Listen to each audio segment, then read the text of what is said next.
মমতা বন্দ্যোপাধ্যায়ের, অভিষেক বন্দ্যোপাধ্যায়ের ভবিষ্যৎ কি? তুমি দীর্ঘদিন সাংবাদিকতা করেছো, শহর কলকাতাতে করেছো, বিভিন্ন সংবাদ মাধ্যমে, এখন এত বড় সমাজ মাধ্যমে আছো, কি বুঝতে পারছো? আমি এটা এটা না ভোটের আগে থেকেই বলেছি যে ওনাদের ভবিষ্যৎ একেবারে খুব খারাপ, অন্ধকার। এবং সেটা তো প্রমাণও হয়ে যাচ্ছে, জাস্ট 1 মাসের মধ্যে কীভাবে দলটা এদিক সেদিক হয়ে যাচ্ছে। ওদের কোনো ভবিষ্যৎ নেই। কেন নেই জানো তো? তৃণমূল কংগ্রেস দলটা কারা করছিলেন? তৃণমূল কংগ্রেস দলটা তারাই করছিলেন। এখন তুমি পাড়া থেকে শুরু করে একেবারে এমএলএ স্তর, এমপি স্তর পর্যন্ত সব ধান্দাবাজ, ম্যাক্সিমাম ধান্দাবাজ। এই ধান্দাবাজ মানে এরা কি মানে এরা কি একটু চায়ের সঙ্গে চা খেতে হবে। এরা অ্যাকচুয়ালি কি জানো তো? এরা ধান্দাবাজ বলতে এরা সবসময় ক্ষমতার সঙ্গে থাকতে চান। ক্ষমতার সঙ্গে থাকলে কিছু পাওয়া যাবে, আর ক্ষমতার সঙ্গে থাকলে যা পেয়েছি সেটাকে রক্ষা করা যাবে। এখন তো ক্ষমতা নেই, ফলে ওনারা কী করবেন? এখন গেছেন ফেঁসে। তো এখন ফেঁসে গেছেন যে ক্ষমতা নেই, আমরা থাকবো কী করে, আর যেটা করেছি সেটা রক্ষা করব কি করে, পিঠটা বাঁচাবো কী করে। সেই জন্যে এখন ওনারা যেটা করছেন, আলাদা একটা ব্লক তৈরি করেছেন। এই ব্লকটা তৈরি করলে হয়তো ভাবছেন শাসকের একটু সিম্প্যাথি পাওয়া যাবে, তাহলে আমরা আমাদের পলিটিক্যাল ভবিষ্যৎটা হয়তো অন্ধকার, দরকার নেই, কিন্তু আপাতত বাঁচতে পারবো। এই একটা কৌশল ওনারা নিচ্ছেন। মানে কি এই যে নতুন তৃণমূল, ঋতব্রত বন্দ্যোপাধ্যায়, শিউলি সাহা, তাহলে শফিকুল্লাহ তুমি বলছো যে এটাও প্রি প্ল্যান্ড? প্রিপ্ল্যান বলতে কি মানে, ইনারা দেখছেন এদের ভবিষ্যৎ তো অন্ধকার তৃণমূল কংগ্রেসের। তো এখন বাঁচবো কি করে? রাস্তায় বেরোলে চোর চোর বলছেন, কেউ ডিম ছুটছেন, বাঁচবো কি করে? তা নাহলে বলো, ঋতব্রত বন্দ্যোপাধ্যায়ের ডাকে 60 জন এমএলএ রাতারাতি ঐক্যবদ্ধ হয়ে যাবেন? এত বড় নেতা হয়ে গেছেন উনি, ওনার ইমেজ তো আমরা দেখেছি। সুতরাং সবাই হচ্ছে ডাক না, আমার তো মনে হয় অনেককে ডাকাও হয়নি, তারাও এসে সই করে দিয়েছেন। কারণ মনে হচ্ছে যে ঋতব্রতর সঙ্গে গেলে মনে হয় মুখ্যমন্ত্রীর সিম্প্যাথি পাওয়া যাবে, মনে হয় আমার আমার আমার আমার আমার বাড়িতে আর ডিম পড়বে না, আমার লোকগুলো আর সমস্যায় পড়বেন না। এটা হচ্ছে বাঁচার তাগিদ। ফলে এটার কোনো অস্তিত্ব নেই। এটা আজকে দেখলাম এন্টালির যিনি এমএলএ হয়েছেন তার বাড়ির সামনে বাড়ি ঘেরা হয়েছে। ফলে বাঁচার ব্যাপার নয়। আমি তো সরকারের কাছে সবসময় বলবো, যদি এটাই ওনাদের চেষ্টা হয় যে এইসব করলে বাঁচতে পারবো, শাসকের একটা ভালো নজরে চলে আসবো, আর ইডি, সিবিআই, পুলিশের তদন্তগুলো সব হবে না, এটা যেন না করে শাসক। কারণ মানুষ অনেক প্রত্যাশা নিয়ে ভোট দিয়েছেন, আর মানুষই ওদেরকে বঞ্চিত করেছে। দেখো 40% ভোট পেয়েছে বলছে বটে, তুমি শুধু একটা ভোট যেতে দাও না, পৌরসভার ভোটটা যেতে দাও না, দেখবে 40% থেকে 20% নিচে, এবারই আরও নিচে নেমে যাবে। সুতরাং এমনিতেই মরে গেছে, এদের আর কিছু নেই। শুধু শাসন ক্ষমতায় থাকাকালীন ভোটটা হয়েছিল, 40% ভোটটা পেয়েছিল, এরপর দেবে কী হবে দেখছো তো, সব মেয়রের পদ থেকে সব ছেড়ে দিচ্ছেন। ফলে এরা এমনিতেই শেষ, ভবিষ্যৎ অন্ধকার। মমতা ব্যানার্জি কিছুদিন থাকবেন, তারপর দেখবে তুমি অন্তরালে চলে গেছেন। আর অভিষেক ব্যানার্জি উনি বিদেশে চলে যেতে পারেন, আর জেলও যেতে পারেন। এখন জেলে যাওয়ার পর জেল থেকে ফিরে এসে মানুষের যা হয় আবার লড়বো, সেখান থেকে যদি উনি শুরু করতে পারেন ঠিক আছে, কিন্তু জেলে যদি না যান তাহলে উনি তার লড়াইটা সেভাবে আর করবেনই না। সুতরাং ওনার ভবিষ্যৎ কিছুই থাকবে না, পলিটিক্স ছাড়তে পারেন। আর আমি আগেও বলেছি ওনাদেরকে, এবারও বলতে পারি, ওই বাড়ির সামনে চায়ের দোকানে দেখবে সন্ধ্যেবেলা এইভাবে বসে বসে চা খাবেন, কেউ নেই, পাশ থেকে লোক গেলে বলবেন কী রে অভিষেক কেমন আছিস, এটুকুই। এর বাইরে নো সিকিউরিটি, নো গ্ল্যামার। আর ওই জন্মদিন পালনের জন্য শাহরুখ খানের থেকেও একেবারে বড় একটা আয়োজন, ফ্যাম ট্যাম বলে কিছুই দেখতে পাওয়া যাবে না। শফিকুলদা, আজকে এত বড় পরিবর্তনের পরে আজকে আরামবাগ টিভি থেকে শফিকুল ইসলাম মমতা বন্দ্যোপাধ্যায়কে কি বলতে চাইবে? বলতে যাবো, আপনি খুব খারাপ করেছেন, বাংলার জন্যে সর্বনাশ করে দিয়ে গেছেন। আপনার সবথেকে বড় সমস্যা, আপনি কারো মতামত নেননি।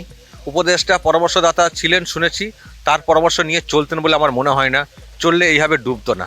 এমন এমন কাজ করেছেন যেগুলো অল্প মেধার লোকেরা বুঝতে পারেন আপনি ঠিক করেননি। আর সবথেকে বড় সর্বনাশটা যেটা করে দিয়ে গেছেন, যার খেসারত এই সরকারকেও দিতে হবে, সেটা হচ্ছে ভাতা সিস্টেম। ভাতা সিস্টেম এমন করেছেন, আজকে বাংলার মানুষের, আমি দেখলাম এই সরকার আসতে না আসতেই ওই ভাতাগুলো পাবো কিনা সেই নিয়ে তারা মানে শোরগোল ফেলে দিয়েছেন। মানে কীরকম ভাতামুখী হয়ে গেছি। আমি বলেছি, একটা সুস্থ সবল মানুষকে একটা সরকার কখনো নগদ অর্থ দিতে পারে না। আমার খুব গায়ে লাগছে 3000 টাকা করে যারা এই যে দেওয়া হচ্ছে, সুস্থ মানুষ 3000 টাকা করে পাচ্ছেন মাসে মাসে। ওটা অনেকের ক্ষেত্রে আমরা দেখেছি বেতন হিসেবে, কাজ করে 3000 টাকাটা পেতেন। কেন মানুষগুলোকে কাজ করানো যায় না? কাজ করিয়ে টাকা দাও, কর্মসংস্থান হবে, একটু স্থায়ী সম্পদও তৈরি হবে, তো তাতে মানে ভালো হবে। বসে বসে টাকা দিলে একটা জাতি, একটা দেশ কখনো এগোতে পারে না। তো এখন উনি ওই কালচার তৈরি করে গেছেন। এখন এরা যদি না বলতো, ক্ষমতা দিয়ে আসতে পারতো না। মানুষের ব্রেন ওয়াশটা এমন করে দেওয়া হয়েছিল, ফলে ঘোষণা করতে বাধ্য হয়েছিল। ফলে এই যে সর্বনাশগুলো উনি করে দিয়ে গেছেন, প্রকৃত উন্নয়ন করেননি, লোন করেছেন আর বিলিয়েছেন, এটাতে আমাদের খুব সর্বনাশ করে দিয়ে গেছেন। ফলে আপনি যা করেছেন আর সর্বনাশের দিকে এগোবেন না। আপনি অবসর নিয়েছেন, যদি জেল যাত্রা থেকে বেঁচে থাকেন বাকি সময়টা অন্যভাবে কাটিয়ে দিন, গান টান করেন, ছবি কবিতা ছবি কী সব করেন না ওগুলো করুন। আর ভাইপোকেও আর জানি না ভাইপোর সিদ্ধান্ত ভাইপো হয়তো নেবেন, ওনার একেবারে এখান থেকে সরে যাওয়া উচিত। আর যা আপনি করে গেছেন খুব বাজে কাজ করেছেন।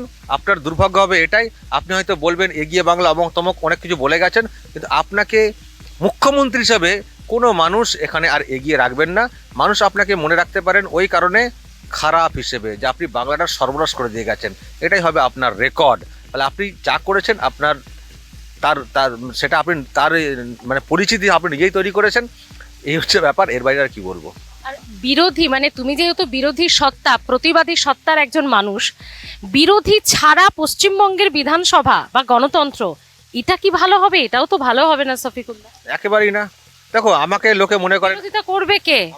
আমাকে কেউ কেউ মনে করেন আমি নাকি বিজেপির দালাল, বিজেপির টাকা পয়সার। আমি তোমার ক্যামেরা বলছি, একটা টাকা দেখাক ভোট তো হয়ে গেল যে আমি ইউটিউবের বাইরে কারোর থেকে কোনোদিন টাকা আমি নিয়েছি। কিন্তু লোকে বলেন আমাকে বিজেপির লোক। আমি বিজেপির কিছু না, টিজেপির ব্যাপার না। আমি পরিবর্তন চেয়েছিলাম, বিজেপির সামনের সারিতে ছিল, আমার খবরগুলো ওদের কাজে লেগেছে, তাই হয়তো কেউ লিঙ্ক খোঁজার চেষ্টা করেছেন। আমি বিজেপির না। আমি কিসের? আমি সবসময় ছিলাম মানুষের স্বার্থে এবং পরিবর্তনের জন্য আমি তখন লড়েছি। কিন্তু আমি এখন যেটা মনে করি সেটা হচ্ছে যে অবশ্যই বিরোধী আসন দরকার। বিরোধীকে না রাখলে মানে ঠিক ভুল সেটা কে ধরাবে, কে? বিরোধিতার প্রয়োজন রয়েছে। বিরোধীদেরকে পুরো শেষ করে দিয়ে চললে তাহলে কিন্তু সেটা গণতান্ত্রিক সিস্টেমে চলা হবে না। আমরা বিরোধিতা চাই, কিন্তু এটাও ভাবতে হবে যারা ছিল তারা কি বিরোধী ছিল? তারা চোর ডাকাত ছিল।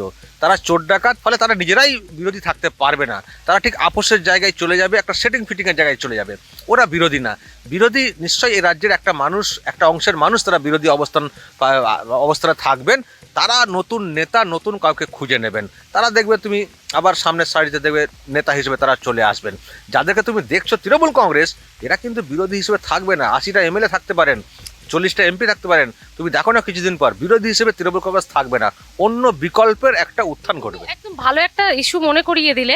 ধর্নাতে ওই কল্যাণ বন্দ্যোপাধ্যায়, মদন মিত্র ছাড়া 2-4 জন, নয়না বন্দ্যোপাধ্যায় ছাড়া বাকিরা কোথায়? মানে কোনো সাংসদরাও এলেন না। মানে এই চিত্র তো মারাত্মক চিত্র। মমতা বন্দ্যোপাধ্যায় তো মনোবল বলে আর মানে কিছু থাকবে না। মমতা বন্দ্যোপাধ্যায় জোর করে হাসবেন, সেই বিস্কুটের হাসির মতো বিজ্ঞাপন যেমন হয় আর কি। এখন ওই যে বললাম, সবাই পিঠ বাঁচাতে চাইছেন, সবাই জল মাপছেন ওখানে গেলে যদি টার্গেট হয়ে যায়। তাছাড়াও এত কষ্ট করে ধর্না তো ওনারা দেন না। ওনার এসি এয়ার কুলার চলবে, হাওয়া আসবে, ওরকম রোদে ঝড়ে কে ওখানে দাঁড়াতে যাবেন? সেই জন্য আসেননি। ফলে এনারা ধান্দাবাজ। তাই তো বলছি, ধান্দাবাজরা কখনোই বিরোধী আসনে বসবেন না। ওনারা বিরোধী লড়াইটা করতে পারবেন না। যে ঋতব্রত থেকে শুরু করে 60 জন বলছেন, দেখবেন কতজন বাইরে বের হন। এরা অ্যাকচুয়ালি ক্ষমতার সঙ্গে থাকার লোক, ক্ষমতা নেই, এখন নাম কাও আসতে ওই পিঠ বাঁচানোর জন্য এরকম একটা প্ল্যাটফর্ম তৈরি করছেন। তারপরে তুমি দেখবে সব উধাও, খুঁজে পাওয়া যাবে না লোকজনদেরকে। বরং বিকল্প হিসেবে আরও অন্য দল উঠে আসতে পারে, অন্য মুখ উঠে আসতে পারে, কারণ মানুষ সবসময় একটা অংশ সবসময় বিরোধী থাকবেনি, এটা দেখতে পাবে। থ্যাংক ইউ দাদা, এতটা সময় দিলে এত ব্যস্ততার মধ্যেও বেঙ্গল ভয়েসকে, তার জন্য আন্তরিকভাবে অনেক অনেক কৃতজ্ঞতা। খুব ভালো থেকো। আরামবাগ টিভি তো আপনারা দেখেনি, এবং শফিকুল্লাহর এই যে কথাগুলো, এগুলো কিন্তু সবসময় আমাদের মনে থাকবে। কারণ এই যে হাওয়ার দিকে হাঁটা বা আমরা যদি সমান তালে হাঁটি তাহলে সেটা খুব সহজ হয়, কিন্তু তার বিপরীতে হাঁটা, এই মানুষটি সেই বিপরীতে হেঁটে দেখিয়েছেন জয়লাভ করে।